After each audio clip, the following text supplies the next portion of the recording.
Ladies and gentlemen, the President of the United States.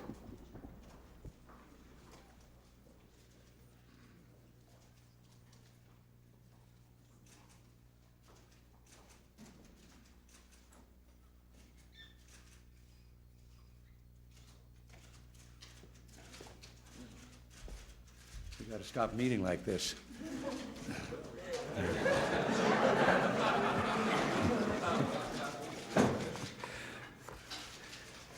Well, as most of you know, President Gobachev has had to return to the Soviet Union due to the enormity of the tragedy in Armenia. And in a phone conversation this morning, I conveyed to him the deep sympathy of the American people and our anxiousness to provide any humanitarian assistance we possibly can. The nature of President Gorbachev's departure is unfortunate and provides a sad final note to what has been an otherwise successful, and I use the next words advisedly, happy and historic visit to the United States. It was in this spirit that yesterday at lunch I presented Mr. Gorbachev a memento of our first meeting, an inscribed photo of the walk we took together in Geneva in 1985. The inscription read simply, "We have walked a long way together to clear a path for peace." And so we have.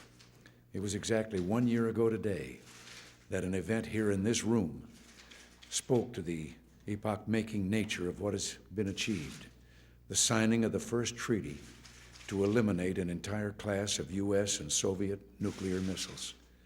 Even in the short years since then, we've had the Moscow summit and Mr. Gorbachev's visit here. In our negotiating agenda of regional conflicts, human rights, bilateral exchanges, and arms reductions, we've seen a serious movement and even some breakthroughs. And yesterday's address to the United Nations by President Gorbachev was not only a part of this process, it was the result of this process, and I congratulate him on it. On a personal note, Nancy and I were delighted that the Gorbachevs extended an invitation for us to visit Moscow, and as we have done before, each of us expressed the hope that they would visit us in California. So the path remains open, and the pace of peace continues. As I said yesterday, this means our responsibilities have grown, not less, but more serious. We must remain resolute and without illusion.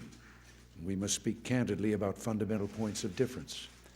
We must especially maintain our military strength, but we must also continue our course of vigorous diplomatic engagement.